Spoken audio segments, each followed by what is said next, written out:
अस्सलाम वालेकुम नाजरीन, इमरान याकूब खान साहब और फैसल चौधरी साहब के साथ मैं हूं Samina Pasha. Program view point में आपको खुशामदीद कहती हूं। एक तो ज़ाहिर है इकॉनमी के ऊपर बड़े अहम तहफ़्फ़ुज़ात हैं सबके, क्या होने जा रहा है। पाकिस्तान खुदा न खास्ता डिफ़ॉल्ट तो नहीं कर जाएगा। और फिर हम देख रहे हैं कि उनके अंदर से ही मुख्तलिफ आवाज़ें इसके ऊपर उठती हैं कि पॉलिसीज़ शायद ठीक तौर पर नहीं बन रही हैं और उसमें क्यों अभी तक IMF का प्रोग्राम हासिल करने में ये हुकूमत और वज़ीर ख़जाना नाकाम नज़र आ रहे हैं। तो ये तो एक मेन इशू है ही जिस पर हमें बात करनी है, लेकिन पॉलिटिकल महाज पर भी बहुत सारी खबरें हैं जनाब, और उनका भी जायज़ा लेना बड़ा ज़रूरी है। बिलावल भुट्टो जरदारी ने स्वात में जलसा किया, बड़े आज वो गरजे बरसे हैं और कहा है कि जी तैयारी पकड़े, इलेक्शन तो वक्त पर ही होंगे, हम तो तैयार हैं। इत्तेहादियों से भी कहा है कि वो तैयार हों, और उधर से इत्तेहादियों का भी जवाब आया है। PMLN के बड़ों से भी इसी किस्म की गुफ्तगू सुनने को मिली है कि कारकुन तैयारी करें। PMLN भी बिल्कुल इलेक्शन के लिए तैयार है। मरीम नवाज साहिबा ने भी कहा है कि हम 2/3 मेजॉरिटी हासिल करेंगे, और शहबाज शरीफ साहब का भी यही कहना है कि जनाब PMLN बिल्कुल इलेक्शन के लिए तैयार है और नवाज शरीफ साहब चौथी बार वजीर आजम बनेंगे। तो अब ऐसा लग रहा है कि इलेक्शन की तरफ आहिस्ता आहिस्ता मामलात लेकर जाए जा रहे हैं। आज असम्बली तहलील के हवाले से भी अहम मुशावरत शुरू हो चुकी है। मौलाना फजल रहमान से भी मुलाकात हुई है। शहबाज शरीफ साहब खुद नवाज शरीफ साहब से भी मुलाकात करने जा रहे हैं और इसके ऊपर हतमी गाइडेंस लेंगे कि आखिर असम्बली किस वक्त तहलील करनी है। तो क्या इलेक्शन का महाज गर्म होने जा रहा है या अभी भी इसमें मजीद शकूक व शुबहात की कोई गुंजाइश है? क्या जो PMLN और पीपल्स पार्टी में शिकवे शिकायतें शुरू हो गई हैं, ये भी ये इंडिकेशन है कि इलेक्शन अब करीब ही हैं और इसीलिए अब मुख्तलिफ सियासी जमातें अपना अपना जो नारा है उसकी तैयारी कर रही हैं? तो इस तमाम सूरत हाल के ऊपर बात करेंगे जनाब। आप सबको खुशामदीद हैं। और जैसे कि इमरान साहब मैंने अभी जिक्र भी किया कि बिलावल भुट्टो जरदारी ने आज जो सवात में जलसा किया, उन्होंने वहाँ पर कुछ इस टाइप की गुफ्तगू की जैसे PMLN को वो मुखातिब कर रहे हो, तो क्या उन्होंने कहा ज़रा सुन लेते हैं। इलेक्शंस टाइम पे होना चाहिए। पाकिस्तान पीपल्स पार्टी जनरल इलेक्शंस के लिए भी तैयार है। यही पैगाम हम अपना इत्तेहादियों को देंगे कि आए हिम्मत पकड़े। मैं वजीर आजम साहब से रिक्वेस्ट करूंगा कि उनकी टीम में वो जो लोग हैं जो वजीर आजम के जो वादे हैं वो पूरे नहीं करवा रहे हैं, उनसे वजीर आजम को हिसाब लेना चाहिए। और अगर मुस्लिम लीग ये चाहता है कि पाकिस्तान पीपल्स पार्टी भी इस बजट पे वोट डाले तो सैलाब मुतासरीन के फ्लड रिकंस्ट्रक्शन के खर्चे के बगैर ये हो नहीं सकता। और जी इमरान साहब, फिर क्या बिलावल सीधे हो गए? बिस्मिल्लाहिर्रहमानिर्रहीम। देखिए इसमें ना बात वही है जो आपने अपने इंट्रो में की थी। सीधी सी बात है, इलेक्शन होंगे जब तो फिर इन पार्टियों ने, मैं हमेशा जैसे आपसे कहता हूँ कि एक दूसरे के ख़िलाफ़ इलेक्शन लड़ता है। पाकिस्तान पीपल्स पार्टी और मुस्लिम लीग नून, देखिए वो इस वक्त बेशक इत्तेहादी हैं, लेकिन दोनों अगली हुकूमत में अपना अपना वज़ीर आज़म बनाने की ख्वाहिशमंद है। वज़ीर आज़म शहबाज शरीफ साहब ने तो कहा है कि देखें जी चौथी दफ़ा मियाँ नवाज शरीफ वज़ीर आज़म बनेंगे, और उधर मुराद अली शाह साहब जो वज़ीर आला सिंध हैं, उन्होंने ये कहा कि हर हाल में अगले वज़ीर आज़म बिलावल भुट्टो जरदारी होंगे। तो अब आप ये देखें कि ये तो अपने अपने वज़ीर आज़म चुन के बैठे हुए हैं, तो ये कैसे एक दूसरे के साथ इस तरह से चल सकते हैं? ये होना ही था। और इलेक्शन से पहले अब ये जो फ़िज़ा बनाई जा रही है, इसीलिए बनाई जा रही है। पीपल्स पार्टी की सियासत थोड़ी सी देख लें कि उसने PDM से जब उनको निकाला गया तो उसके बाद उन्होंने किस तरह की सियासत की। वो हुकूमत में तो रहे, लेकिन तमाम तर चीज़ों की ज़िम्मेदारी बिलवास्ता तौर पे वो डालते चले गए मुस्लिम लीग नून पे। खुद को इस तरह से फासले पे रखा कि अच्छा अच्छा हप हप मीठा मीठा हप हप कड़वा कड़वा थू, यानी जितनी अच्छी बातें थी वो तो उसमें शामिल थे। हुकूमती ओहदे लेने में शामिल थे, वजीर खारजा बनने में शामिल थे, और वजारतें भी ऐसी ली जिसमें जिम्मेदारी कम हो। बिल्कुल, लेकिन जब जिम्मेदारी की बात थी तो उसमें वो उन्होंने कहा नहीं, जिम्मेदार तो इसकी मुस्लिम लीग नून है। तो वो उन्होंने बड़ी प्लानिंग के साथ ही अच्छी सियासत की है कि जिससे वो आवाम के सामने जाके कह सके कि जनाब हम तो इसके ज़िम्मेदार नहीं थे। दूसरी तरफ मुस्लिम लीग नून जो है वो भी आपको पता है बड़े पहुँचे हुए खिलाड़ी हैं, वो भी कोई इस तरह से तो नहीं है। तो उन्होंने भी ये मामला इस वक्त तक रखा जब तक उन्हें ज़रूरत थी। उन्होंने कहा नहीं नहीं ये ठीक है। अब उन्हें भी पता है कि इलेक्शन तो हमने लड़ना, और PTI की जो मौजूदा सूरत हाल है उसमें महसूस ही हो रहा है कि शायद यही दोनों खिलाड़ी जो हैं वो मैदान में ज़्यादा इनका आपस में मुकाबला हो। तो अगर ऐसी सूरत हाल होती है तो फिर तो इनका एक दूसरे से मुकाबला करना और एक दूसरे के सामने आना ये ज़्यादा वाज़ेह हो जाएगा। एक ब्रेक ले लेते हैं इस वक्त जी, और ब्रेक के बाद जब वापस आते हैं तो चौधरी साहब को भी मैं डिस्कशन में शामिल करती हूँ। नाज़रीन, थोड़ी सी ब्रेक है, हमारे साथ।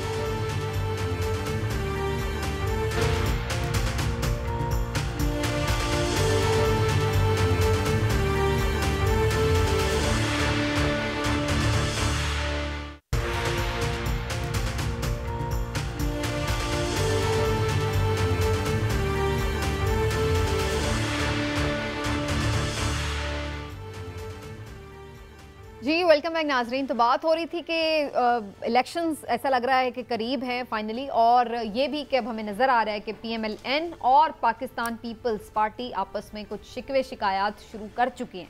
तो चौधरी साहब का भी ज़रा इस पे वर्जन लूँगी मैं। चौधरी साहब, कुछ अर्सा पहले तक तो इवन आप इस बात पे भी कन्विंस नहीं थे कि इलेक्शन टाइम पे होंगे, तो अब आपको लगता है कि जो माहौल बन रहा है उसमें ये नज़र आ रहा है कि फाइनली ये लोग अब इलेक्शन की तरफ ही जा रहे हैं? पहले तो इस पर आप देना अपना। इलेक्शन समीना होते हुए नज़र नहीं आ रहे। अच्छा, स्टिल उसकी कुछ बुनियादी वजूहात हैं। एक तो पाकिस्तान पीपल्स पार्टी जो है इस वक्त वो अपोजिशन का रोल अडॉप्ट करना चाह रही है, लेकिन it's too little too late. वो बहुत लेट हो गए हैं और वो ख़ुद को PDM के जो मामलात हैं उनसे अलहदा नहीं कर सकते। वो इत्तेहादी हुकूमत का हिस्सा हैं, मेजर शेयर होल्डर हैं और तमाम मामलात में वो बेनिफिशरी भी हैं। और ये नहीं हो सकता कि आप इक़्तिदार के मज़हबी लूटे और इलेक्शन के करीब जो है वो अपोजिशन का रोल अडॉप्ट करना चाहें। आज की भी जो गुफ्तगू है वो पैसों का झगड़ा है, वो सॉर्ट आउट हो जाएगा, उसमें कोई ऐसी बात नहीं है। ये बात बिल्कुल जो वक्फाने हाल से हमारी पता चला है ख़बर, वो ये ज़रूर है कि पीपल्स पार्टी इलेक्शन टाइम पे चाहती है। उसके पीछे भी एक सियासी मकसद है।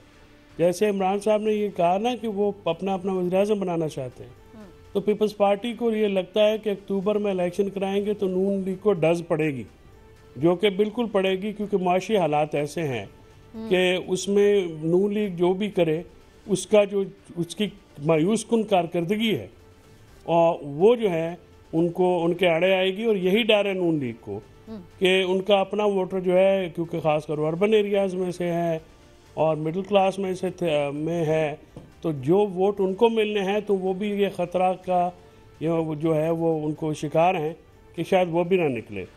और ये जो जिस तरह से सिर्फ नून लीग का नहीं, इसलिए नून लीग और JUI जो है वो इलेक्शन में डिले चाहते हैं, क्योंकि JUI को KP में बहुत ही ज़्यादा, पंजाब से भी ज़्यादा जो है वो मामला वहाँ पे जो है तहरीक इंसाफ का जो अब तक वोट है वो इंटैक्ट है, उसको तमाम तर कोशिशों के बावजूद कोई नुकसान नहीं पहुंचा है, बल्कि वो ज़्यादा ऊपर गया है। और लेकिन चौधरी साहब देखिए, ये तो हम पहले से हम मुझे भी पता, आपको भी पता, इमरान साहब को भी, और हम इस बात पे कंसेंसस रखते हैं कि ये PMLN JUI का ये मौक़िफ़ है पीपल्स पार्टी का। लेकिन अब सवाल ये पैदा होता है कि पीपल्स पार्टी अगर इस बात के लिए तैयार नहीं है कि इलेक्शन डिले करने हैं, तो फिर ये दोनों मिलकर JUI या PMLN इलेक्शन डिले तो नहीं करवा सकते। तो इससे तो फिर ये अंदाज़ा होता है ना कि अल्टीमेटली इलेक्शन टाइम पर होने जा रहे हैं। समीना, जो पाकिस्तान पीपल्स पार्टी है वो एक सियासी पार्टी है और उनको इस बात का इदराक है कि वो कभी भी वो हार्ड लाइन पोजीशंस नहीं लेते हैं। वो पोजीशन लेंगे जिससे उनका ज़्यादा बेनिफिट हो। और न जो है जरदारी साहब, सिंध की हुकूमत को 6 महीने क्यों नहीं वो जो है वो चाहेंगे कि नेशनल में उनकी, क्योंकि सिंध में हुकूमत तो सूबे की तो बढ़ नहीं सकती कॉन्स्टिट्यूशनली, तो वो एक वो चाहेंगे कि वफाक में जितना देर रह सकें उतनी देर में रहें। तो ये बातें जो हैं वो हाथी के दांत दिखाने के और खाने के और हैं। ये मामला जो है पीपल्स पार्टी, क्योंकि एक बहुत ही शातिर और घाघ सियासी जमात है, पुरानी तजर्बाकार जमात है, और उनको पता है सियासी जो असरार और रमूज़ हैं वो उसको प्ले करना भी जानते हैं। और जरदारी साहब उसको लीड करते हैं। वो जानते हैं कि उनको अपने पत्ते किस वक्त कहाँ पे खोलने हैं, कहाँ पे बंद करने हैं। तो ये मामलात जो इलेक्शंस के हैं, इलेक्शन में जो अभी सबसे बड़ा जो दूसरा हर्डल है वो माशी मामलात। अभी तो सियासी माहौल ही नहीं है, अभी तो लोग जो हैं वो बिल्कुल सियासत की तरफ आ ही नहीं रहे। क्योंकि जो सबसे बड़ी जमात है, जब तक आप उसको मैदान में नहीं छोड़ेंगे तो ये तो इलेक्शन जो है वैसे डाउटफुल होंगे। इस पर कौन एतबार करेगा? इलेक्शन जो है लेवल प्लेइंग फील्ड का गेम अगर होगी तो उसको माना जाएगा। सर कोई एतबार करे ना करे, जब हो जाते हैं। अब मेयर के MQM ने हिस्सा नहीं लिया, मेयर फिर भी बन भी गया, मेयर के पास वोट भी पूरे नहीं थे फिर भी बन गया, तो क्या वो मेयर की उन्होंने कुर्सी पे इलेक्शन नहीं में हिस्सा बैठेगा? नहीं लिया ना। देखें वो मेयर का इलेक्शन जो है वो सेकंड ईयर का एक मामला ये है। आपकी बात समझ रही हूं, मैं तो सिर्फ आपको इलेक्शन हुआ उसमें MQM नहीं आई, आपकी बात इसीलिए ठीक तो है। जमात इस्लामी को भी वोट मिल गया। MQM खड़े हो जाए तो पीपल्स पार्टी और जमात इस्लामी के वोट आप देख लीजिएगा कहीं पे भी नहीं और कम हो जाएंगे। ये आपकी बात सही है सर, मैं यही तो एग्जैक्टली बात कह रही हूँ। लेकिन सर जो एक प्रोसेस हुआ है वो तो उसको तो लेजिटिमेसी तो मिली हुई है ना। ये तो नहीं है कि वो कोई काम नहीं कर सकता या उन्हें कोई कुर्सी पे बैठने नहीं देगा। मुझे थोड़ा सा इमरान समीना, लोकल गवर्नमेंट एक शहर के इलेक्शन और पूरे मुल्क के इलेक्शन, आप मुझे बताएं कि जिनकी 2 सूबों में हुकूमत थी, अगर आप उसको इलेक्शन गेम से निकाल के इलेक्शन कराएंगे, जैसे आपने कहा कि 2 ही प्लेयर होंगे, तो उसको ऐसे इलेक्शन को कौन मानेगा? क्या इलेक्शन ऐसे तस्लीम होंगे? जाहिर है नहीं होंगे, जाहिर है नहीं होंगे। इसमें जब तक तहरीक इंसाफ को आप इलेक्शन में लड़ने के लिए जो है वो मामला नहीं देंगे, ये तो किसी स्पेस में किसी कैपेसिटी में होगी, लेकिन मेरा तो ख्याल है कि किसी ना किसी शक्ल में तो होगी। लेकिन इमरान साहब, बिलावल ने तो कहा है कि जैसे हमने मेयर का इलेक्शन जीता है ऐसा ही हमने पाकिस्तान में भी इलेक्शन जीत जाना है। तो हम माने या ना माने, क्वेश्चन करें, जो मर्जी करें, जब एक चीज होगी तो वो तो फिर जोई साहब ने जो गुफ्तगू की है उसमें 3-4 चीज़ें हैं जिन पर मैं ज़रूर करना चाहूँगा। पहली बात तो ये कि इस बात से मैं आपकी मुत्तफिक हूँ कि किसी न किसी तरह से तहरीक इंसाफ शामिल होगी। लेकिन अब ये सवाल ज़रूर है कि MQM जो है वो अपने बानी के बगैर उसका क्या हाल था, उसको कितनी सीटें मिली थी, 3.5 लाख वोट से जीतने वाले हल्के में लोग कितने कितने हज़ार वोट लेके जीते थे। ये एक बड़ा जो है ना गौर तलब सवाल है। क्या यहाँ पे भी इस तरह से होगा? इमरान साहब, उसमें अल्ताफ भाई ने जो है वो सर उनको इलेक्शन का बाइकआउट किया हुआ है ना, वो इलेक्शन नहीं लड़े। अच्छा, अगर इस किस्म की सूरत अभी तक तहरीक इंसाफ में नहीं है। नहीं, तहरीक इंसाफ की जो सब जो आपने बात की, मैं इससे मुत्तफिक नहीं हूँ कि अभी भी उनकी सूरत हाल उसी तरह से है। मैं समझता हूँ कि तहरीक इंसाफ का कारकुन अब ज़रा मायूस है, उसकी उस कमिटमेंट में, उसके उस मामले में फ़र्क पड़ा है। और उनको 15 से 20% मेरे ख्याल में, उनके सियासी मुखालिफिन तो कहते हैं जी ख़त्म हो गई है, लेकिन मेरे ख्याल में 15 से 20% उनकी जो वोट है उसको भी फ़र्क पड़ा है, उनकी मकबूलियत में भी उस तरह से फ़र्क पड़ा है, क्योंकि लोगों ने 9 मई के वाक़े पे बहरहाल बहुत रिएक्ट किया और उसको इंतहाई नापसंद टेस्ट करने का तरीका होगा। इलेक्शन होगा तो पता लगेगा। गुजारिश ये पता तो उसी वक्त लगेगा, लेकिन ये सारी चीज़ें हम तो तज्जिया ही करते हैं ना, उससे आप इत्तेफाक करें या इनकार करें। मैं आपकी उससे वो नहीं कह रही, मैं सिर्फ ये कह रही हूँ कि उसके बाद कोई इवेंट ऐसा हो कि जलसा हुआ, हमने देखा कि कम हो गए लोग, तो हम ये बात असेस कर सकें। हाँ जी, लेकिन लोगों से हम मिलते हैं तो टेम्परेचर भी आता है ना, जब लोगों से मिलते हैं तो उससे पता चलता है। हमारा मामला ये है कि इस वक्त PTI जो है उसका कारकुन इस बात से परेशान है कि हमारी जमात को अब लीड कौन करेगा, क्योंकि वो अपने चेयरमैन के अलावा किसी को बतौर लीडर बर्दाश्त ही नहीं कर सकते, ना चाहते हैं, ना देखना चाहते हैं। उनकी कमिटमेंट सिर्फ अपने चेयरमैन के साथ है। वो किसी और सियासी शख्सियत को, शाह महमूद कुरैशी हों, वो असद उमर हों, वो परवेज़ खटक हों, वो किसी को उस शक्ल में ना देखते हैं ना कबूलते हैं। नहीं, लेकिन अगर उन्हें ये नजर आ रहा है कि बिल फर्ज चेयरमैन को डिस्क्वालीफाई कर दिया जाता है, लेकिन चेयरमैन ये कह रहे हैं कि जो लोगों को टिकट वो दे चुके हैं या जो लोग अब लीड कर रहे हैं उनको आप सपोर्ट करें ताकि वो आगे तो फिर एक वो एक चीज तो होगी ना कि वोटर फिर तो उनको एक्सेप्ट करेगा। इसमें बहुत सारे सवालात हैं। क्या चेयरमैन नाअहल हो जाते हैं, चेयरमैन गिरफ्तार हो जाते हैं, चेयरमैन जेल में चले जाते हैं, तो उसके बाद ये सब लोग इंटैक्ट रहेंगे? क्या ये इनमें मजीद फिर तो लड़ाई हो जाएगी, मैंने चेयरमैन बनना। हाँ, यही असल। तो जब लड़ाई हो जाएगी तो चेयरमैन फिर किसके साथ जाएगा, क्या होगा? अभी ये बहुत अच्छा जी। दूसरी मीनवाइल हमारे साथ इफ्तिखार अहमद साहब मौजूद हैं जी, सीनियर तज्जियाकार, और उनको भी हम शामिल करते हैं इस गुफ्तगू में। वो क्या देख रहे हैं, और इलेक्शंस के मामलात में वैसे भी बड़ी गिरफ्त है इनकी, तो हल्के की सियासत और जो कैंडिडेट्स हैं उनका क्या लोगों का रिस्पांस क्या होता है कैंडिडेट्स की तरफ, तो बड़ा गहराई से देखते हैं। इफ्तिखार साहब बहुत शुक्रिया सर आपका, आपने वक्त दिया हमें आज फिर। इफ्तिखार साहब, यहाँ से बात शुरू करते हैं कि आपको अब लग रहा है कि जिस तरह से बिलावल ने कहा कि इलेक्शन के लिए तैयार है, फिर PMLN की तरफ से भी यही आवाज़ आई है कि जी सब तैयारी करें, हम भी इलेक्शन के लिए तैयार हैं, दैट मीन्स कि हम इलेक्शन होते देख रहे हैं अक्टूबर-नवंबर में? जी बिल्कुल, कॉन्स्टिट्यूशनल रिक्वायरमेंट है, क्योंकि अगर ये नहीं करते तो बहुत सारी बातें पैदा हो जाएंगी।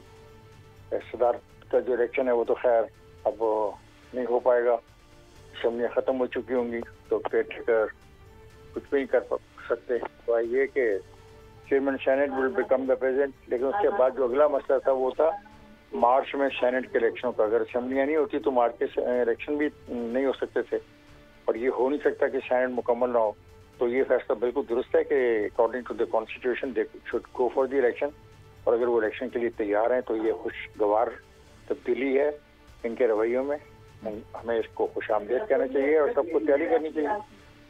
इफ्तिखार साहब, अब ऐसे भी स्टेटमेंट साथ में आना शुरू हो गए हैं कि जैसे आपस में कुछ तहफ़्फ़ुज़ात और गिले शिकवों का इजहार हो रहा हो। बिलावल ने भी कहा आज के जी हमें अगर आप चाहते हैं कि हम मनी बिल में जो है वोट करें तो फिर हमें हमारा हिस्सा जो है वो दिया जाए, जो उन्होंने सैलाब ज़दगान के हवाले से बात की, और इधर से भी कुछ हम इस तरह। तो आपको लग रहा है कि अब ये बाकायदा ये आपस में इंतखाबी सियासत के लिए एक दूसरे के खिलाफ लड़ने जा रहे हैं, तो इसलिए अब इनके मजीद लड़ाइयाँ हम देखेंगे आने वाले दिनों में? देखें, ये कोई इंतखाबी तहाब तो नहीं था इनका ना, तो हर आदमी ने अपने वोटर को अपनी तरफ राग़िब करना होता है, ये करेंगे। ये मनी बिल वाली बात बिल्कुल ठीक है, ये कराची के मामला में पहले से कहते हैं हमें कोई पैसे नहीं मिले सिंध वाले, तो उनको कहने का हक है, और इसको बिल्कुल वैसे लिया जाए जिस तरह कोई एक सूबे का जो क़यादत है और एक सूबे को की नुमाइंदगी करने वाले लोग हैं वो अपने सूबे के हक मांगते हैं, तो बुरी बात तो नहीं है। तो सोचना चाहिए वफाकी हुकूमत को देना चाहती है, नहीं देना चाहती, अगर नहीं देना चाहती तो उसे वजूहात क्या है और देने में रुकावट क्या है, ये बिल्कुल दुरुस्त होगा। ये पीर वाले दिन मैं मुंतज़र हूँ, एक बड़ी ज़बरदस्त तकरीर जो बिलावल करना चाह रहे हैं on the floor of the house, देखते हैं उसके नतीजे निकलेंगे। लेकिन मैं उम्मीद करता हूँ कि ये 1999 वाली सियासत नहीं करेंगे, एक दूसरे को गालियाँ नहीं देंगे, एक दूसरे के पेट नहीं फाड़ने की बात करेंगे, बल्कि संजीदगी से डेमोक्रेसी के साथ खड़े होंगे और डेमोक्रेटिक अमल को आगे ले जाएंगे। इफ्तिखार साहब, ये बताइएगा कि अभी अगर अक्टूबर में इलेक्शन होते हैं या नवंबर में, तो आप PTI को किस तरह से देखते हैं? PTI का क्या किरदार होगा, उसका role? PTI as a political party है, रहेगी। अब देखते हैं कि उनमें कितनी शकत है और उनकी क़यादत किसके पास उस वक्त होती है जब इलेक्शन हो रहे हैं।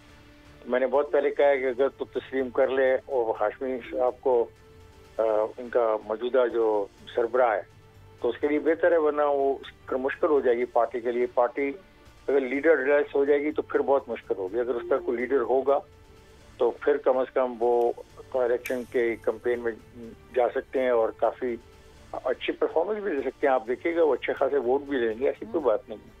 सियासी जमातें इस तरह नहीं। किसके दरमियान मुकाबला होगा आपके ख्याल से? PMLN versus Peoples party?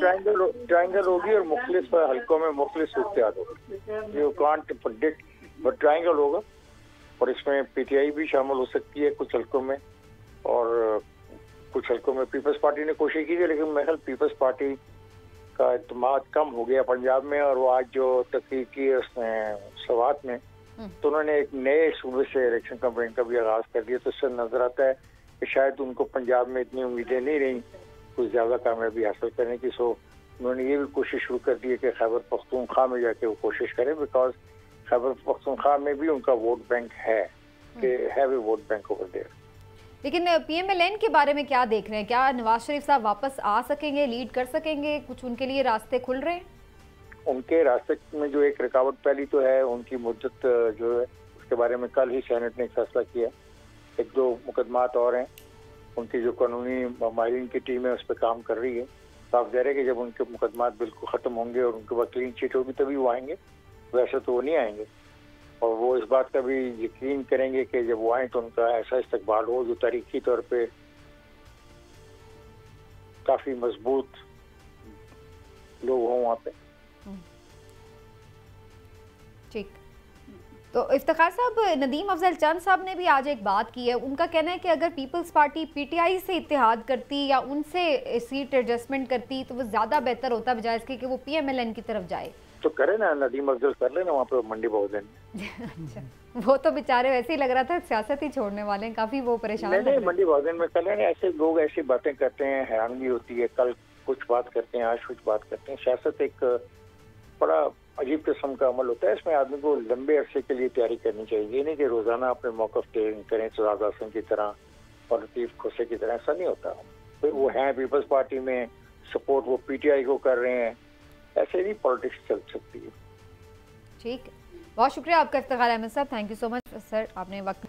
तो इमरान साहब, जैसे अभी नदीम अफजल चंद साहब की मैंने बात की थी, मैं आपको थोड़ा सा सुनवाती भी हूँ। उन्होंने आज ARY से खुसूसी बातचीत करते हुए कुछ बड़ी इंटरेस्टिंग बातें की हैं। आई नाज़रीन, ज़रा थोड़ा सा देखते हैं और फिर चौधरी साहब का और इमरान साहब का। तो ये थे जी नदीम अफजल चंद साहब।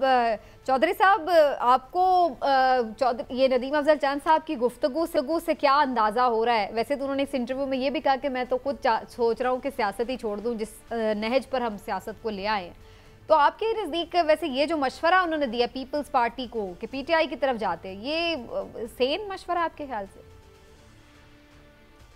देखिए, नदीम अफजल मेरा भाई है, बड़ा दोस्त है, बड़ा एहतराम का ताल्लुक़ है, और वो उन लोगों में से है जो कि पहले PTI और पीपल्स पार्टी का आपस में मामला शुरू से कराना चाहते हैं, क्योंकि और दूसरा वो बड़ा प्रैक्टिकल सियासतदान है। अपना जो दरिया झेलम के उस पार बैठने वाले मंडी के गोंदल जट साहब ट्राइब जो है, बड़े सियाने लोग हैं। उनको जो हल्के की या फीलिंग जो है वो उनको ज़्यादा पता होती है। तो उनको इस वक्त पता है कि जो एंटी नवाज लीग वोट है और वो उसका किस तरह से कैश किया जा सकता है, लेकिन ये काबिल अमल तजवीज़ नहीं है। इसमें PTI भी कभी भी जो है वो नहीं मानेगी, और ख़ासकर जो खान साहब हैं वो तो बिल्कुल नहीं मानेंगे, और जरदारी साहब भी शायद वो एतबार करने पे तैयार ना हो। और दूसरी बात यह है कि इत्तेहाद अगर होना है वो तो दो पार्टीज़ का आपस की जो पॉलिटिकल फैसिलिटेशन है या जो उन्होंने फ़ायदा हासिल करना है, तो पीपल्स पार्टी से PTI को क्या मिलेगा?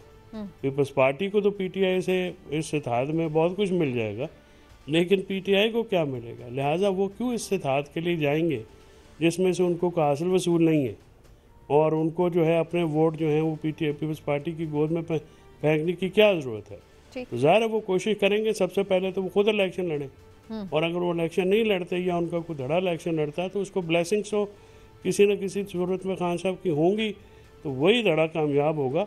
इस वक्त पंजाब में जो मुकाबला है वो कोई ट्रायंगल नहीं है, कोई अपना सिलसिला नहीं है, वो अपना हर जगह पे नून लीग वर्सेस PTI है। पंजाब में KP में PTI वर्सेस ANP है कि JUI है, और सिंध में जो थोड़ा बहुत मुकाबला पीपल्स पार्टी का होगा वो होगा PTI वर्सेस MKM का जो है वो शहरी इलाकों में होगा, वो एक हो सकता है। बाकी अगर PTI को इलेक्शन लड़ने का मौका दिया गया तो अब ये सूरत हाल आने वाले वक्तों में क्लियर होगी। मेरे ख्याल में 4 से 6-8 हफ्तों में ये बात पता चलेगी, क्योंकि इस वक्त पाकिस्तान के जो मैंने जो इसे अर्ज़ किया ज़्यादा संजीदा मसाइल जो हैं वो इक़्तिसादी और माशी मसाइल हैं, जिस पे अब एक रोल ओवर हुआ है $1 बिलियन का चाइना का, लेकिन उससे हमें कितना फ़ायदा हो जाएगा वो ज़्यादा फ़ायदा नहीं है। 6 बिलियन अभी आके डिस्कस करते हैं अगले सेगमेंट में चौधरी साहब डिटेल में। लेकिन इमरान साहब, जो नदीम अफजल चंद साहब की गुफ्तगू है, आप समझते कि वो प्रैक्टिकल बात कर रहे थे, या वो फिर अगैन एक नजरियाती सियासतदान होने के नाते बहुत सारी चीज़ों पे उन्हें तहफ़्फ़ुज़ात भी हैं इस हुकूमत से और उसका वो इजहार भी कर देते हैं? नदीम अफजल चंद साहब जो है ना, जैसे चौधरी साहब बता रहे थे, मेरा भी उनसे एक अच्छा ताल्लुक़ है। बड़े अच्छे दर्द दिल रखने वाले पाकिस्तानी हैं और वो हमेशा बात करते हैं। आपको याद होगा जब वो PTI में शामिल हुए थे, साहब ने उनको उस वक्त वज़ीर-ए-आज़म के तौर पे अपने साथ मावन ख़ुसूसी भी बनाया था। तो मावन ख़ुसूसी के तौर पे भी उनको इसलिए फिर फारिग किया गया था कि वो वहाँ पार्टी में के इजलासों में भी इस तरह की गुफ्तगू करते थे। अब मामला ये है कि यहाँ पे जो उन्होंने बात की है वो इसलिए प्रैक्टिकल नहीं है कि पीपल्स पार्टी और PTI आपस में बिल्कुल भी ना उनकी सोच मिलती है, ना उनके अज़ाइम मिलते हैं, ना उनकी सियासत मिलती है। और अभी जो सब पूछ रहे थे कि पीपल्स पार्टी को साथ मिला के पीटीआई को क्या मिलेगा, तो चॉइस सब बदनामी मिलेगी ना। आप ये भूल गए हैं कि पीटीआई को नदीम अफजल चंद साहब इस वक्त हमारे साथ ही हैं, तो उन्होंने तजवीज़ क्यों दी उनसे ही पूछ लेते हैं। चंद साहब बहुत बहुत शुक्रिया सर आपका, थैंक यू सो मच, आपने हमें वक्त दिया। और सर सबसे पहले यहीं से ही बात शुरू कर लेते हैं। आपके ही स्टेटमेंट पे हम बात कर रहे थे कि क्या पीपल्स पार्टी और पीटीआई का पंजाब में कोई इत्तेहाद या कोई सीट एडजस्टमेंट मुमकिन थी या नहीं, तो आप ये जानते हुए भी कि दोनों का एक नज़रियाती इख्तिलाफ भी है और पीटीआई को तो इस वक्त बहुत गुस्सा है इस सारी इत्तेहाद से ही, क्योंकि जिस तरह से उन्हें लगता है कि इंतकामी कार्रवाई का निशाना बनाया गया, तो वो क्यों कर पीपल्स पार्टी की तरफ से देखती या सोचती। जी सर। देखिए जी, एक डिस्कशन होती रहती है पार्टीज के अंदर, और हमारी पार्टीज के अंदर बड़ी खुल कर डिस्कशन होती है पाकिस्तान की पार्टी में। तो मेरा एक अपना पॉइंट ऑफ व्यू है उसमें। जहाँ तक नजरियाती इख्तिलाफात की बात है, तो वो तो हमारे नून लीग से, पीटीआई से भी ज्यादा नजरियाती इख्तिलाफात है, तो हम इकट्ठे चल ही रहे हैं। तो बाद मौके पे हम मौलाना फजल रहमान के साथ भी हमारे नजरियाती, पीपल पार्टी ने तो कोलिशन गवर्नमेंट में अपने बहुत से मुखालफिन को साथ लेके चलने की ताकत भी है, हिम्मत भी है और हौसला भी है। तो इस मुल्क को इस भंवर से निकालना है ना आपने, तो इस मुल्क को पॉलिटिकल स्टेबिलिटी देनी है, तभी इकोनॉमिक स्टेबिलिटी आएगी। तो इसके लिए मैं समझता हूँ कि तमाम पार्टीज को अल्टीमेटली चार्टर ऑफ डेमोक्रेसी पे जाना पड़ेगा, और इसलिए कोई हर्ज नहीं है पॉलिटिकल डायलॉग किसी भी पार्टी के साथ करने में। तो मेरे ख्याल में अगर पीटीआई से भी पीपल पार्टी पॉलिटिकल डायलॉग करती है या पीटीआई पीपल पार्टी से करती है, तो इसमें कोई हर्ज नहीं है। पॉलिटिकल डायलॉग होना मुल्क के लिए जरूरी होता है, जमहूरियत के लिए बहुत एक शगुन। लेकिन हमने तो ये सुना है जो साहब, क्या आप खुद प्रेस कॉन्फ्रेंस करने वाले हैं? किसके लिए? कि भाई आप सियासत ही छोड़े, कोई ऐसे भी आप? लेकिन जी सियासत तो मेरी फैमिली के अंदर एक डिस्कशन है। मेरे वालिद साहब ने 50 साल सियासत की है, मेरे दादा ने 50 साल की है। 1926 से लेके आज तक हम सियासत कर रहे हैं।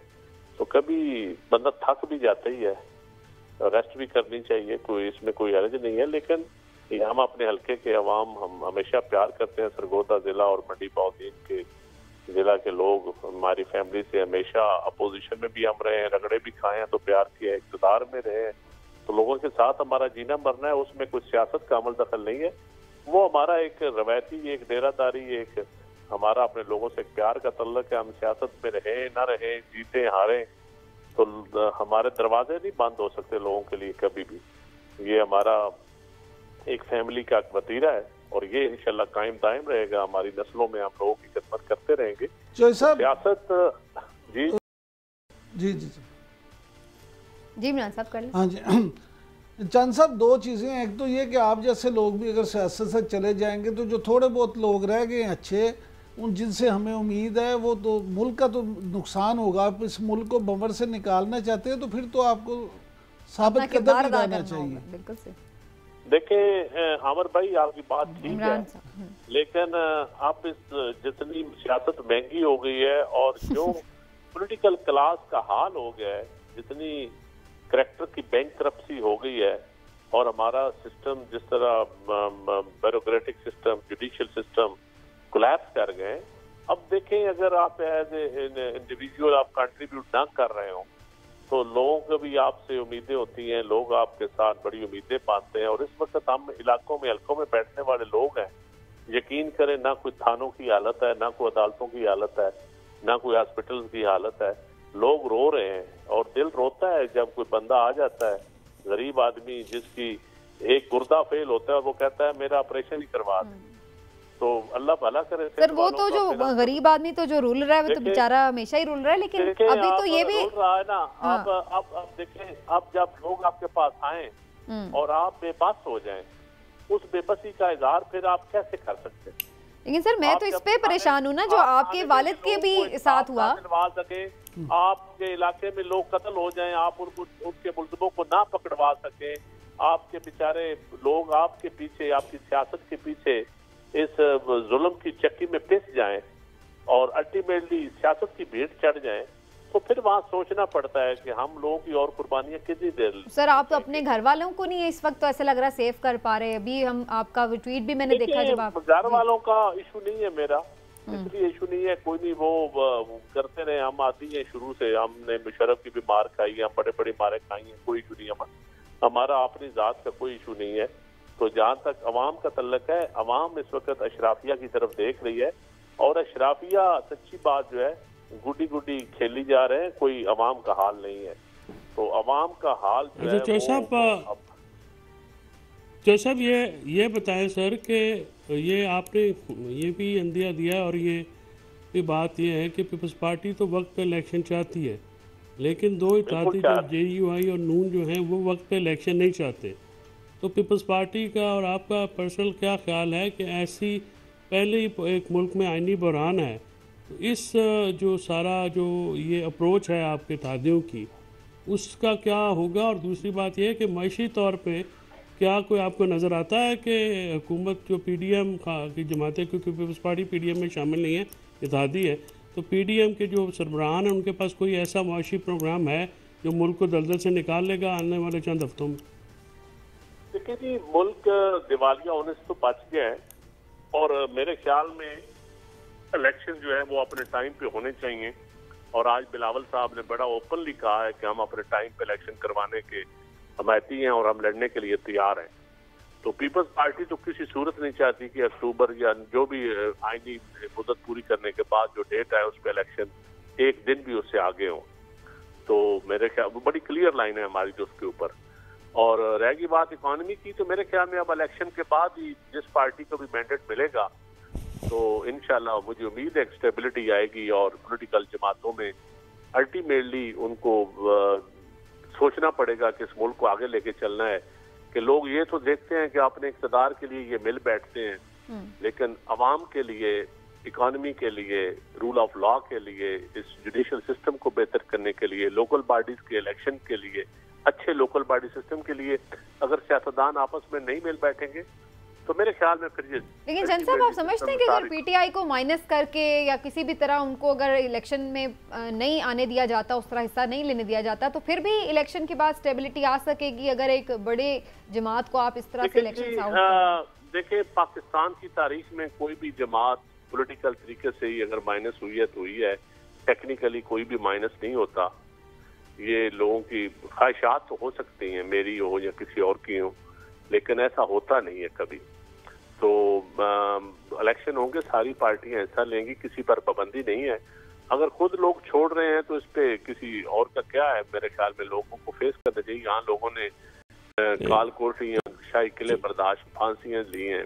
साहब, अपना इलेक्शन जो है वो आपको आपकी इत्तेहादी जमात जो नून लीग है उसने बाग वाले इलेक्शन पे बहुत तनकीद की है, और जैसा से कराची मेयर का इलेक्शन हुआ है उसमें भी मस्त है कि मतलब वहाँ बहुत अच्छा चॉइस हो सकते हैं। Is a very nice person, उनकी वालदा भी अल्लाह जो नसीब करे। लेकिन जिस तरह से वो इलेक्शन हुआ है उससे कोई अच्छा तासुर नहीं गया। तो आपका क्या ख्याल है कि इलेक्शंस को जो free and fair election ensure कराने के लिए भी तो तगोदो करनी पड़ेगी? देखिए जी, फ्री एंड फेयर इलेक्शन होना बहुत ज़रूरी है और लोगों को नज़र भी आना चाहिए फ्री एंड फेयर इलेक्शन में। तो जनरल इलेक्शन मुझे उम्मीद है कि मुकम्मल फ्री एंड फेयर होंगे और उसके बाद स्टेबिलिटी आएगी। लेकिन हमने मुल्क को आगे लेके चलना है और मेरे ख्याल में इस वक्त जो इदारों पे हमले हैं, जो इदारों पे तनकीदें हैं, ये जरा बंद होनी चाहिए। हमें अपनी सियासत की तरफ, अपनी कैंपेन की तरफ, अपने मैनिफेस्टो की तरफ, और लोगों को, हर पार्टी को बताना चाहिए कि वो मुल्क को इस भंवर से कैसे निकाल सकते हैं। बिल्कुल उसी पे फिर लोगों को फैसला करने दें, सियासी लड़ाई लड़ें। बिल्कुल ठीक है जी, बहुत शुक्रिया नदीम अफजल जन साहब, थैंक यू सो मच। एक छोटा सा ब्रेक लेते हैं नाज़रीन, ब्रेक के बाद वापस आते हैं तो फिर इकॉनमी की कुछ सूरत हाल का जायजा होगा। ब्रेक के बाद हमारे साथ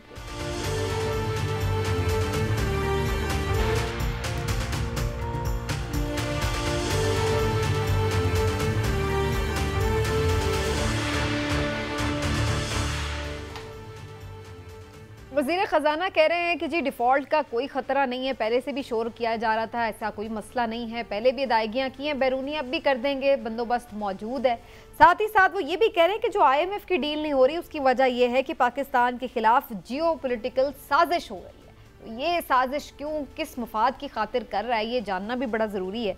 और फिर ये भी कि जो आलमी इदारे फिर से घंटियाँ बजा रहे हैं डिफ़ॉल्ट की, वो किस हद तक सही हैं। मिफ्ता इस्माइल साहब जो खुद इन लोगों के लोग हैं वो क्यों ये बातें कर रहे हैं, तो इस पर भी बात होगी। डॉक्टर शाहिद हसन सिद्दीकी साहब हमारे साथ मौजूद है, माहिर मईशत इस सेगमेंट में ख़ास तौर पर हमारे साथ हैं। डॉक्टर साहब बहुत बहुत शुक्रिया सर, आपने वक्त निकाला। सबसे पहले सर यहीं से बात शुरू कर लेते हैं कि जो इसहाक डार साहब ये बात फरमा रहे हैं कि जी जियोपॉलिटिकल साजिश हो रही है जिसकी वजह से IMF जो है वो नहीं कर रहा हमारे से मुआहदा, तो सर इस पर आप क्या कहेंगे? वाकई इस तरह का कोई मामला है? देखिए, बात यह है कि अमेरिका के इशारे पर IMF का रवैया हमारे साथ मुआंदाना है, जारहाना है, दुश्मनी की हद तक है। ये बात बिल्कुल सही है।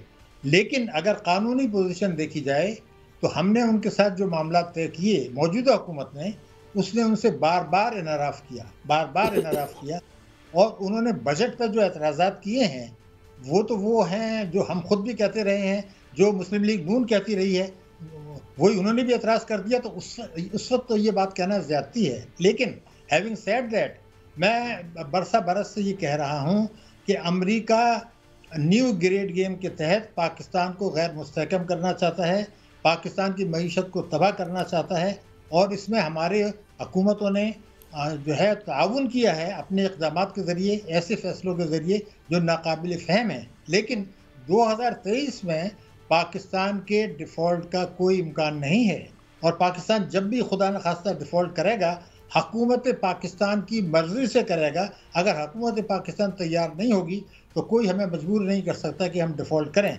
अगर हम ही मिल जाएं और डिक्लेयर कर देंगे कि हम डिफ़ॉल्ट करना चाहते हैं तो ये बिल्कुल सूरत हाल जो है वो दूसरी होगी। अब डार साहब जो ये बात कर रहे हैं, पहले तो आप ये देखिए IMF ने कहा क्या है। IMF ने ये कहा है कि जी हम ये चाहते हैं कि आप टैक्सों के निज़ाम को मुनसिफाना बनाएं, या भी पिछले हफ्ते का दौलतमंद लोगों से टैक्स मराहत ना दें उनको, और आवाम को जो है मराहत दें, तरक्याती खर्चात जो है उनमें इजाफा करें, बेनज़ीर इनकम सपोर्ट में इजाफा करें, और टैक्सों के निज़ाम को मुनसिफाना बनाएं, टैक्स दहनदान का दायरा वसी करें। ये दायरा वसी करना और मुनसिफाना बनाना, ये तो हम 93 से कह रहे हैं, अब उन्होंने कह दिया तो कौन सा गुनाह हो गया। हाँ, एक चीज़ है जो उन्होंने कही है और हम भी मुत्तफिक हैं कि आपने एमनेस्टी जो दे दी है 3 करोड़ रुपए तक की रेमिटेंसेस को, ये तो पाकिस्तान के मुफादात के खिलाफ है, पाकिस्तान की सलामती के खिलाफ है। ये तो लेना, ये तो फाइनेंशियल NRO है, इस पर तो फ्लाइट ऑफ कैपिटल होगा, और FATF भी इस पर एतराज़ करेगी। IMF को तो छोड़ दें, वो हमें 2024 में पकड़ लेंगे। ये एमनेस्टी कैसे हुई है? ये तो हमें वापस लेना होगा, वरना पाकिस्तान के लिए बहुत मुश्किल। लेकिन डॉक्टर साहब, ये जो बात की डॉक्टर इसहाक डार साहब ने कि जनाब IMF चाहता है पहले हम श्रीलंका बन जाए फिर उसके बाद हमसे बात करें, तो आपको इसके पीछे क्या तनाजुर नज़र आता है? किस कॉन्टेक्स्ट में वो बात करें? IMF क्यों चाहेगा कि हम दिवालिया करें और फिर उसके बाद बात हो? और उनकी स्टेटमेंट से ऐसे लगता है कि जैसे वो खुद IMF को नाराज़ कर रहे हैं। क्या उनका रवैया ऐसा नहीं है उन्हें अनॉय करने वाला? आपने बिल्कुल खुद ही बता दिया। देखिए, बात बिल्कुल वाज़ेह है, अंधे को भी नज़र आ रही है। देखिए, मसला क्या है?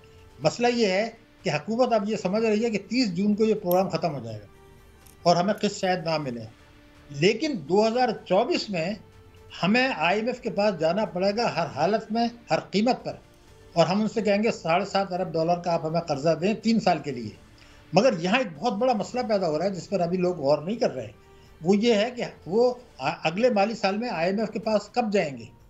अगर जो है 12 अगस्त को हमारी असम्बलियाँ डिज़ोल्व हो जाती हैं अगर, और नई हुकूमत आते थे दिसंबर हो जाएगा, इसका मतलब ये कि अब हम दिसंबर में IMF के पास जाएंगे, और वो भी अगर 4 महीने लेते हैं तो क्या उस वक्त तक हम इकनॉमी सस्टेन कर सकती है? सबसे बड़ा सवाल ये। या 12 अगस्त को इरादा नहीं है जो है वो असम्बली डिज़ोल्व करने का, ये एक तो बहुत बड़ा सवाल है। मगर दूसरा सवाल बहुत इससे बड़ा है, वो ये है कि सितंबर 2022 को हमारा पिछला प्रोग्राम जो था वो ख़त्म हो रहा था। मौजूदा हुकूमत ने उसको सितंबर 22 से जून 2023 तक ले गए, और इस दौरान में आपने देखा कि बहुत सारे उनके अहकामात पर अमल किया जिससे मईशत तबाह हो गई, महंगाई हो गई। लेकिन सितंबर 2022 से अब तक आपको $1 भी नहीं मिला, $1 भी नहीं मिला। तो हम सवाल ये करना चाहते हैं कि अगर आप उसको सितंबर 2022 में उस प्रोग्राम को ख़त्म हो जाने देते, और जो दिसंबर में आप कर्जे की दरख्वास्त डालना चाहते हैं 2023 में, वो आप दिसंबर 2022 में डाल देते, तो ये जो आपने पेशगी शराइत की है ये उस कर्जे की मद में चली जाती है और ये बहरान आता ही नहीं। तो ये आपने तोसी क्यों कराई, एक सवालिया निशान। और आपने ये जो है क्या सोच के कराई थी, और जानबूझ के तो नहीं। लेकिन इसमें तो एक और चीज़ भी है ना डॉक्टर साहब, ऐसा लग रहा है कि इस हुकूमत के पास जो बी प्लान जिसको ये कहते हैं, वो तो बस यही है कि चाइना पे तकिया किए रखे और दोस्त मुल्कों से मांगते रहे।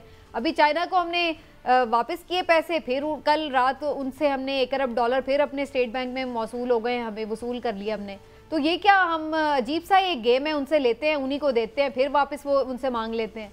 ये गेम से क्या मईशत हमारी सस्टेन कर सकेगी और क्या हम उससे IMF को मुतमईन कर सकेंगे? ये 2 नुकात आपने उठा दिए हैं। पहली चीज़ तो ये कि प्लान भी है हुकूमत के पास और एक ही प्लान है जो मैंने आपको बता दिया। IMF से हर हालत में हर कीमत पर अगले माली साल में कर्जा लेना है, इसके अलावा कोई प्लान भी मौजूद नहीं है। एक चीज़। दूसरी ये था कि जब आप किसी से पैसा लेते हैं, चाइना से 1 साल के लिए लेते हैं, तो और उससे आप चाहते हैं एक्सटेंड कराए, तो चाइना भी ये एक्सपेक्ट करता है कि पहले आप वापस करें ताकि उनको तसल्ली हो जाए कि ये मुल्क जो है संजीदा है। तो ये कोई अनयूजुअल बात नहीं है, ये अच्छी बात है, हमारे फेवर में है कि चाइना ये कहता है कि पहले 1 अरब डॉलर जो आपने हमारा मैच्योर हो गया है वो वापस करके अपनी नीयत का मुजाहरा करें, फिर वो पैसा हम आपको दे देंगे। इसमें मेरे ख्याल से कोई बुरी बात नहीं है, ये अच्छी बात है। चाइना का कॉन्फिडेंस भी बढ़ रहा है और ये बिल्कुल दुनिया में आपका क्या ख्याल है जो फॉरेन इन्वेस्टमेंट की शर्त IMF की, IMF ने जो बातें की हैं, IMF का ये कहना कि अमेरिका के ऊपर एक तो इल्ज़ाम जो है वो धर देना, मुझे थोड़ा उस पर समझ में नहीं आती। लेकिन जो बाकी दोस्त ममालिक हैं, फॉरेन इन्वेस्टमेंट तो वहाँ से भी नहीं आई है, ना UAE से आई है, ना सऊदी अरेबिया से आई है। चाइना को रोल ओवर हुआ है $1 बिलियन का, जो कि हमारी ज़रूरत से बहुत कम है। तो इस वक्त जो $6 बिलियन की अशद ज़रूरत है उसको जो लाने के लिए जो मामलात हमें करने हैं बतौर रियासत, वो हम अभी कर पाए हैं। दूसरा, कुछ जो इंटरनेशनल पॉलिटिक्स होती है, क्या उसको साथ रह के, जैसे हमारे हमसाया मुल्क में रशिया और अमेरिका के जो ताल्लुकात हैं उनको बैलेंस किया जाता है और उनको जो है वो जो पुराना एक ब्लॉक्स की सूरत हाल थी वो मज़ीद नहीं है। तो इस सूरत हाल में पाकिस्तान में जो इसहाक डार साहब का बयान है, ये तो पाकिस्तान के जो फॉरेन मिनिस्टर हैं उनकी कारकर्दगी पे सवाल उठाता है। देखिए, आपने बेइंतहा अहम बातें की हैं और बहुत सारे सवाल भी उठा दिए, इसी के अंदर इसका जवाब पोशीदा है। बिल्कुल आपने सही बातें की हैं, लेकिन बुनियादी चीज़ है कि जब आपका घर ख़राब होता है तो हर चीज़ मुश्किल पड़ जाती है।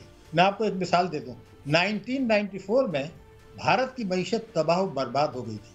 94 में वो IMF के पास गए, IMF ने कहा कि जी आप सोना गिरवी रखें हमारे पास। उन्होंने सोना रखा और IMF से कर्जा हासिल किया, लेकिन वो कर्जा लेने के बाद उन्होंने फ़ौरन बड़े पैमाने पर इस्लाहात की, कर्जे की मुद्दत से पहले वो उस प्रोग्राम से बाहर आ गए और 1994 से आज तक दोबारा IMF के पास नहीं गए।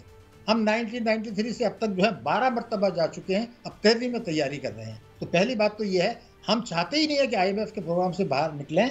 हमारी हुकूमतें नहीं चाहती, मैं मौजूदा हुकूमत की बात नहीं कर रहा, हमारे इदारे नहीं चाहते, हमारे स्टेट बैंक नहीं चाहता, अमेरिका नहीं चाहता और ख़ुद IMF नहीं चाहता हम उनके प्रोग्राम से बाहर निकलें, क्योंकि वो न्यू ग्रेड गेम के तहत हमारा खेल कर रहे हैं।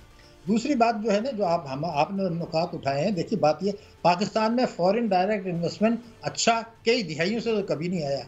आप तो जो निजकारी करते हैं उसको दिखाते रहे, PTCL को भेज दिया, KESC को भेज दिया, हबीब बैंक को भेज दिया, यूनाइटेड बैंक को भेज दिया, वो आप गैर मुल्कियों को भेज देते हैं, उसको आप दिखाते हैं कि जी ये फॉरेन डायरेक्ट इन्वेस्टमेंट है। जहाँ तक चाइना का ताल्लुक है, उसने बहुत बड़े पैमाने पर जो हमें इन्वेस्टमेंट किया और कर्जे ज़्यादा दिए हैं, उनकी शराइत बेइंतहा सख्त है, बेइंतहा सख्त है, वो आप पूरी नहीं कर सकते।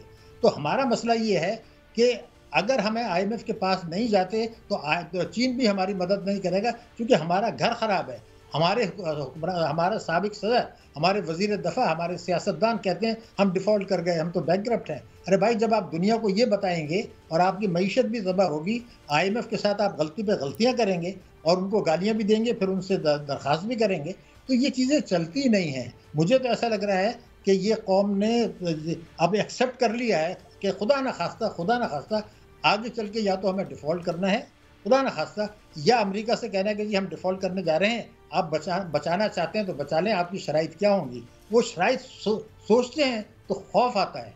उनकी शराइत होगी खुदा न खास्ता जौहरी प्रोग्राम, उनकी शराइत होगी खुदा, आज मैं आपको रिकॉर्ड पे बता रहा हूँ कि खुदा न खास्ता ये जो आपकी सरहदें चीन से मिलती हैं, अफगानिस्तान से मिलती हैं, ईरान से ना मिलें, यानी 2 सूबों को वो चाहते हैं कि हमसे अलग हो जाए ताकि हम एक आम कंट्री बन जाए। अभी हम एक आम कंट्री नहीं है। डॉक्टर साहब, ये तो ज़ाहिर है हर मुल्क अपनी मफाद देख के फैसला करेगा ना कि आपकी मदद कैसे करनी है। यहाँ पे तो अजीब रवाज है कि पैसे भी मांगने और आंखें भी निकालनी है। ऐसी बातें तो ना लोकल में चलती हैं ना इंटरनेशनल में चलती हैं। हम कैसे कह सकते हैं कि धोस भी करें और फिर उसके बाद पैसे भी मांगे? कोई भी जो अगर आप किसी भी मुल्क को कहेंगे तो ज़ाहिर है वो अपने स्ट्रेटेजिक मुफादात को सामने रख के बात करेगा। पीटीआई के दौर में याद होगा चौधरी साहब, यही पीएमएलएन के लोग बड़ी तनकीद करते थे कि जी आईएमएफ को क्यों नाराज कर दिया, अमेरिका को क्यों नाराज कर दिया। उस वक्त तो लग रहा था कि जैसे वो सबसे बड़ा कोई तौहीन ही है कि तौहीन आईएमएफ क्यों कर नहीं। लेकिन सुमीना डॉक्टर साहब ये बताइएगा, बार बार जिस ग्रेट गेम की बात कर रहे हैं तो लोग तो ये भी कहते हैं कि इस ग्रेट गेम में यही है जिसका आपने थोड़ा सा जिक्र किया कि खुदा ना खास्ता पाकिस्तान के 3 टुकड़े कर दिए जाएं और उसके बाद जो आपके पास है उसको वो कह दें कि जी अब आप इस काबिल नहीं है कि आप इसको रखें। तो क्या आप समझते हैं कि अमेरिका असल में इसी गेम पे अमल करने के लिए ही आईएमएफ के जरिए सब कुछ करवा रहा है? देखिए, मैंने एक किताब लिखी थी 2012 में, दहशतगर्दी सियासत मईशत। वो यूरोप में भी डिस्कस हुई, अमेरिका में भी डिस्कस हुई। इसमें तमाम बातें खुल के बता दी गई, खुल के, कि हमने जब वॉर ऑन टेरर लड़ी थी उसको हमने अपनी जंग बना लिया। आपके बिल में है, जंग उनकी थी, हमने कहा हमारी जंग बन गई। उसके बाद सितंबर 2008 में, मैं आपको रिकॉर्ड पे बता रहा हूँ, अमेरिका ने हमें मजबूर किया कि हम आईएमएफ से कर्जा लें, हालांकि हमको ज़रूरत नहीं थी और वो तबाहकुन शराइत पे था। तो मैं ये कहता हूँ जो आपने बात की बड़ी अहम है उसको, लेकिन मैं आवाम को समझाने के लिए बता रहा हूँ, सितंबर 2008 में इस खेल का आगाज़ हुआ था। और अगर आप हैरान होंगे कि उस 2009 में जो पाकिस्तान के वजीर खारजा थे और वजीर खजाना थे, 2021 में वही थे, हालांकि पार्टी बदल गई थी। तो ये खामखा नहीं था। अब ये जो न्यू ग्रेड गेम खत्म हो गया सर, बड़ी इंपॉर्टेंट आपकी ये डिस्कशन है और इंशाल्लाह इसी वक्त लेंगे तो तफसीलन इस पे मजीद बात करेंगे। आपका बहुत शुक्रिया सर, आप प्रोग्राम का हिस्सा रहे। नाज़रीन, आज के प्रोग्राम से इतना ही, फिर मिलेंगे, अपना ख्याल रखिए, अल्लाह हाफ़िज़।